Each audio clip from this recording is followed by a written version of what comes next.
entre dos equipos, el equipo rojo y el equipo azul. El juego, sin embargo, tiene la siguiente particularidad: el campo está inclinado a favor del equipo azul. Para llegar al arco contrario, los jugadores del equipo rojo no solo tienen que superar a los rivales, sino que deben hacer un esfuerzo extraordinario para correr hacia arriba y anotar en el arco contrario. Los del equipo azul, en cambio, se desgastan menos y pueden anotar más fácilmente.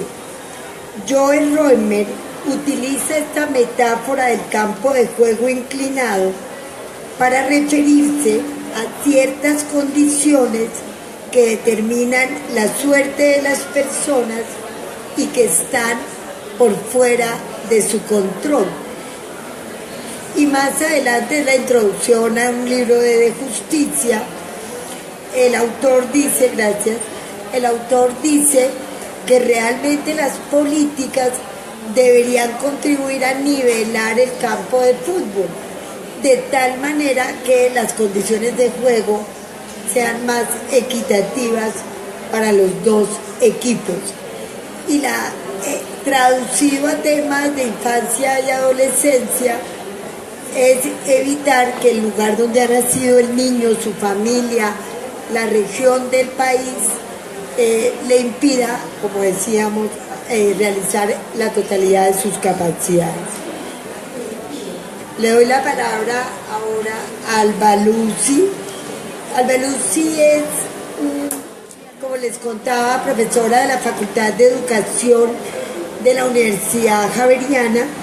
Es doctora en Antropología de la Educación de la Universidad de California en Santa Bárbara y tiene una maestría en Perspectivas Culturales en Educación de la misma universidad.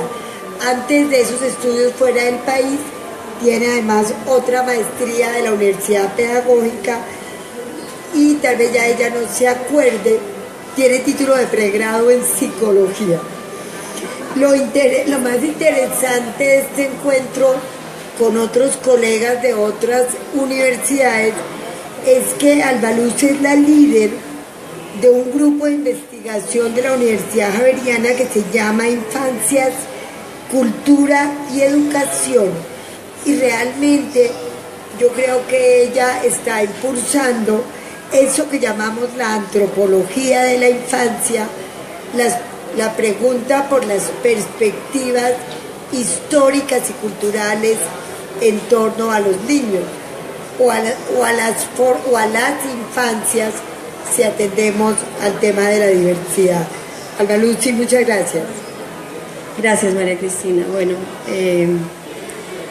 muchas gracias por la invitación. De verdad que fue un gusto leer este libro y poder comentarlo y trabajar un poco con ustedes.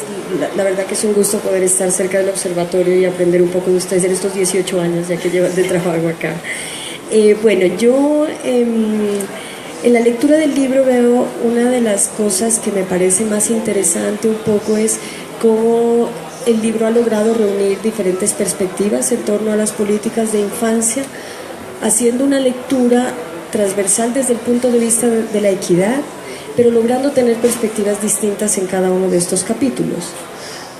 Yo no voy a hablar de todos los capítulos porque eso los dejo para cuando lean el libro, pero quisiera hacer un énfasis en cómo el libro logra mostrarnos como unas perspectivas macro, globales, inicialmente sobre este asunto de las políticas en relación con la equidad, y luego cómo de una manera muy rigurosa, con un rigor académico, nos presenta cómo diferentes políticas de trabajo infantil, sobre discapacidad, también las políticas direccionadas a estas infancias invisibles como son las indígenas y las afrodescendientes, y cómo en ese rigor nos va mostrando hacia dónde apuntan las políticas. Y la pregunta que hacía ahora María Cristina, que era un poco la que yo también ponía aquí, es cómo las políticas están contribuyendo o no a disminuir esos altos índices de equidad desde una perspectiva de derechos, y cómo encontramos esas tensiones en términos de los discursos jurídicos, los discursos normativos, y hacia dónde apuntan las políticas y cómo nos encontramos con unas realidades que son difíciles,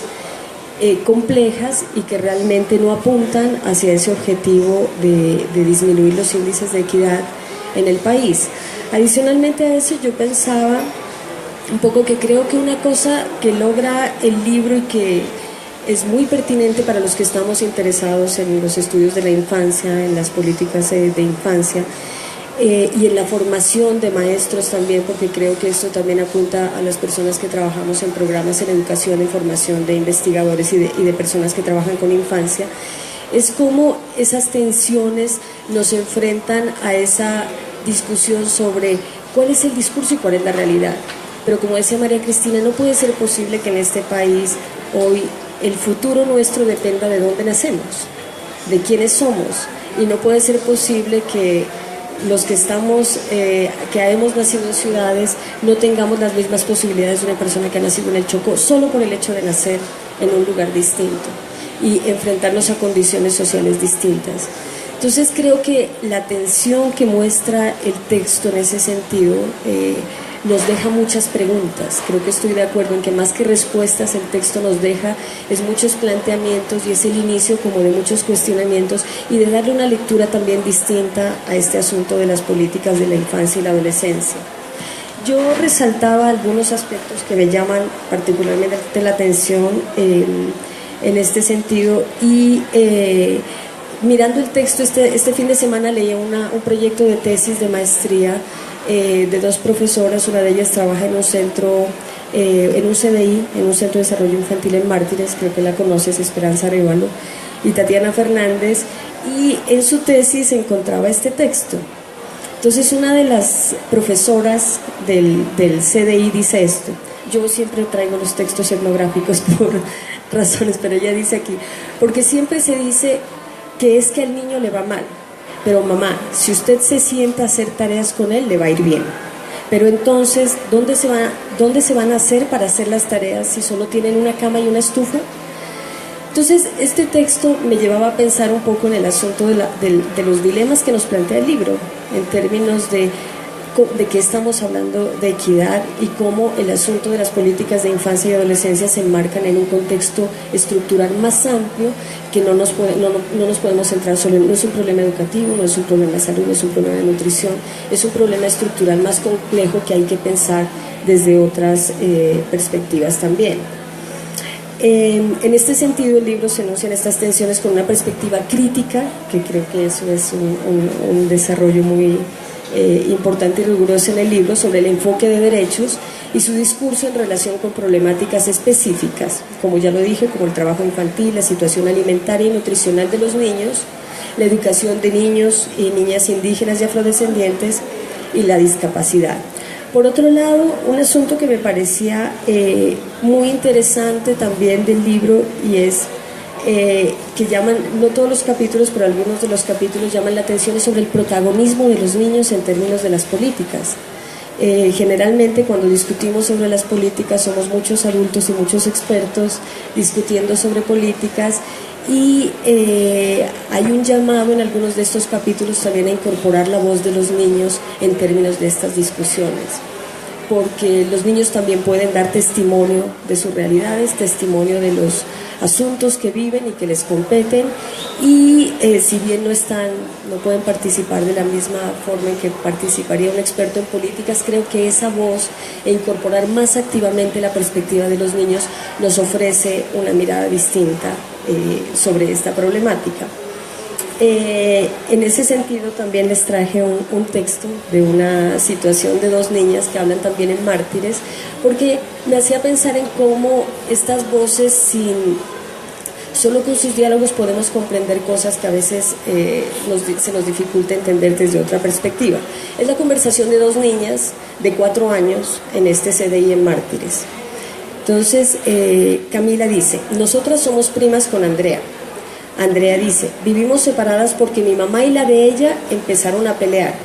Es por eso que vivimos separadas, pero vivíamos juntas, pero ellas empezaron a pelear. Camila: se agarraban y se echaban cuchillo. Mi mamá cogió un cuchillo y casi le mete un cuchillo.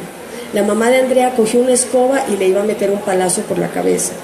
Andrea: Y yo le dije a mi mamá, no, no le vaya a sacar. Y Camila le dijo a la mamá, no, no le pegue a la mamá de Andrea, es que ustedes son muy agresivas.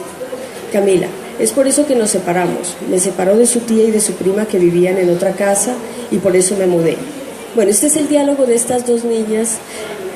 Lo que quería traer con esto es un poco cómo estos diálogos pueden entrar en diálogos con estas reflexiones que estamos haciendo sobre la política de infancia.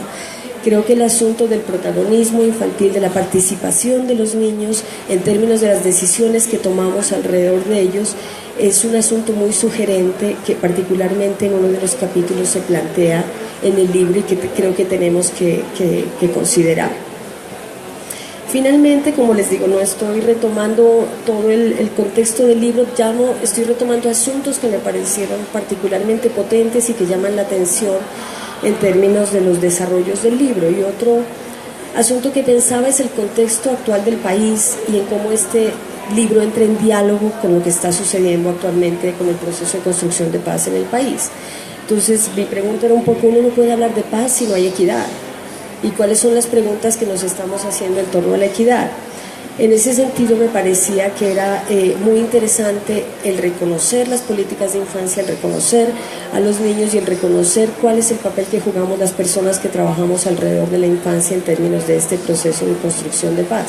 Y creo que el libro nos da pistas muy interesantes para pensar cómo es posible pensar en un contexto de posconflicto, posacuerdo, construcción de paz que estamos en este momento, cómo podemos entrar en diálogo desde ese quehacer particular de las políticas. En algún lugar señalaban en el libro que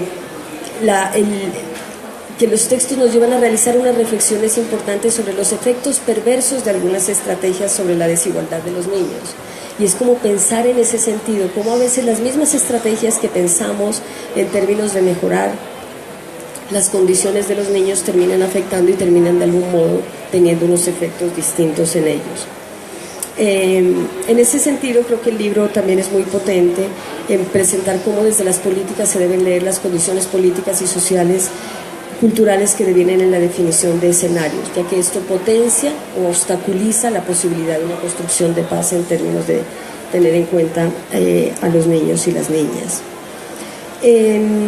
Bueno, yo creo que para hacer como algún cierre de esta presentación, yo creo que el libro nos deja muchos debates por desarrollar y posibilita también ampliar como la discusión en este sentido. Creo que es un documento que sirve no solo, además para la reflexión, para el diseño e implementación de políticas, también creo que para los docentes, las personas que trabajamos en formación de maestros, que trabajamos en investigación en infancia desde otras perspectivas, y que en ese sentido el libro es muy potente para pensar en las personas que trabajamos en proyectos con niños y adolescentes. Nos permite avanzar en una mirada comprensiva del ejercicio de derechos durante la infancia y adolescencia, porque naturalizamos estas cosas, ¿no? Los derechos, ¿quién está en contra de los derechos de la infancia y la adolescencia? Nadie estaría en contra de eso, pero naturalizamos a veces la manera en que cómo asumimos esa perspectiva de derechos, y creo que el libro rescata esta perspectiva más crítica sobre eso que damos por hecho y que damos por sentado. En ese sentido, el libro nos plantea replantear la mirada de las políticas de la infancia y a la adolescencia orientadas hacia la justicia social. Me parece que eso es muy potente del libro, cómo lo orienta en ese sentido, y en las políticas para qué. Y otra vez digo, estos discursos que damos por sentados, ¿para qué? Y en ese sentido me parece que el pensarlas en términos de justicia social nos pone en otra perspectiva. Finalmente, como ya les decía, creo que rescato mucho esto de la importancia de la participación de los niños y el protagonismo infantil en términos de las políticas, y los invito a leer el libro, de verdad que lo disfruté mucho. Muchas gracias.